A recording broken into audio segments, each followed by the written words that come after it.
आप बांग्लादेश के अंदर मौजूद हैं इस वक्त ढाका में। आपने सारा दिन वहाँ पे क्या देखा? सिक्योरिटी के इंतजामात क्या थे? और ओवरऑल वहाँ पे जो दीगर सूरत हाल थी लोगों की वो किस तरह से थी? क्या देखा, क्या महसूस किया? कितना फ़र्क देखते हैं पाकिस्तान के जो इलेक्टोरल प्रोसेस है उसके अंदर और फिर बांग्लादेश के अंदर? आपने सारा दिन गुजारा वहाँ के इंतखाबात को गौर से देखा, उनका मुशाहिदा किया, कुछ शेयर कीजिए हमारे साथ। जी बहुत शुक्रिया रमजान शेख साहब। इसमें दो चीज़ें जो नोटिस करने वाली हैं। एक तो ये है कि गुज़िश्ता तीन इलेक्शंस में जो तशद्दुद का और धांधली का इल्ज़ाम लगता था, वो अब इन इलेक्शंस में देखने में नहीं आया। ढाका में और ढाका से बाहर भी कुछ वाकयात ऐसे हुए हैं कि जिनमें बदमज़गी हुई है, बैलेट पेपर चोरी या पोलिंग स्टेशन कब्जा। एक जगह पे एक उम्मीदवार जो है वो धक्का लगने से गिरे हैं और उनकी मौत हुई है।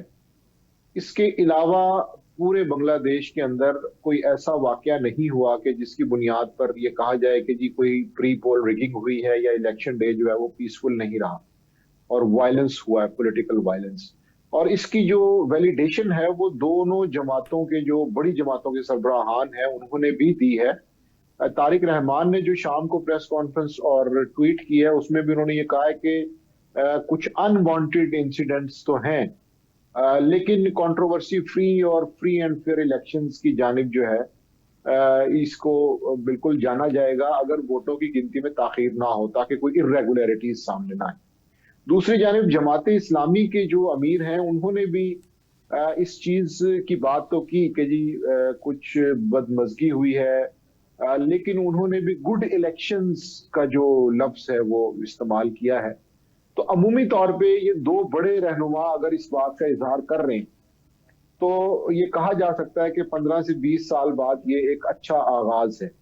और इसमें तीसरा नुक्ता यह है कि जो यहाँ पर आदादो शुमार हैं वो भी इन दोनों स्टेटमेंट्स को सपोर्ट करते हैं।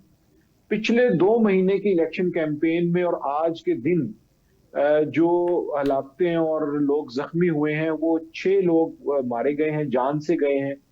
और तकरीबन कोई 500 से 600 लोग पॉलिटिकल वायलेंस के इंसिडेंट्स में जख्मी हुए हैं। अब ये नंबर तो आपको बड़ा लगता है, लेकिन अगर आप इसको कंपेयर करें उससे जो कोटा सिस्टम के खिलाफ मुजाहरे हुए थे, तो उसमें हलाकतों का नंबर अनऑफिशियली 500 तक चला गया था और जो लोग जख्मी हुए थे वो 8 से 10 हजार का नंबर बताया जाता है। तो अब इन दोनों अगर आदादो शुमार को सामने रखें तो आपको फिर पता चलेगा कि आज का दिन किस तरह से बेहतर गुजरा है और किस तरह से यहाँ पे अवाम ने बड़े रिलैक्स होके खौफ की फिजा से निकल के वोट किया है। सही। तो ढाका में उसके बाहर भी तमाम एरियाज में जहां जहां पोलिंग स्टेशन विजिट किए, एक चीज बिल्कुल देखने को मिली है कि कोई गुंडागर्दी की, धांधली की कोई बड़ी एग्जाम्पल सामने नहीं आई। तो इसलिए ओवरऑल तो हम इसको एक बेहतर और एक अच्छा इंतखाब अच्छा, बिल्कुल कह सकते निजामी हैं। साहब, एक एक सवाल जन्म लेता है कि इंडिया के असरात आपने कोई देखे हैं जो जाहिर है हसीना वाजिद के दौर में थे, और उनका कोई यहाँ पर कोई मदाखलत या किसी भी तरह से कुछ स्मेल की आपने कोई चीज? देखिए, अवामी लीग के जितने भी तंजीमी सेटअप के लोग थे वो इस वक्त रोपोश हैं, गैर फाल हैं। और इस वजह से इलेक्शन डे पे और इंतखाबात में इतना मसला नहीं हुआ। लेकिन अवामी लीग की जानिब से चूंकि वो बैन है, इलेक्शन में हिस्सा नहीं ले सकते, ये बात जरूर सामने आ रही थी कि क्या वो इलेक्शन में अपनी किसी राय का इजहार करेंगे, खसूसन जमात इस्लामी को नुकसान पहुंचाने के लिए। क्योंकि उनकी बीएनपी से ज्यादा जो मुखालफत रही है, उसकी जो पस मंजर में तारीख है वो जमात इस्लामी के साथ है। तो ये एक खदशे का इजहार किया जा रहा था कि वो सीटें जहां पर कॉन्स्टिट्यूंसीज में कुछ सख्त मुकाबला हो सकता है, क्या अवामी लीग वहां पर अपना वोट गैर मुनज्जम अंदाज में या गैर एलानिया तौर पर बीएनपी के हक में डालेगी या नहीं। इससे बढ़कर किसी बदमजगी की या इन्फ्लुएंस की उस तरह से नजर नहीं आई, क्योंकि इंडिया के इन्फ्लुएंस के हवाले से बहुत सी शिकायत जरूर सुनने को मिली हैं कि इंडिया से ताल्लुकात तो बिल्कुल होने चाहिए, क्योंकि वो एक पड़ोसी मुल्क है। कोई 4000 के आसपास किलोमीटर है जो एक सरहद है।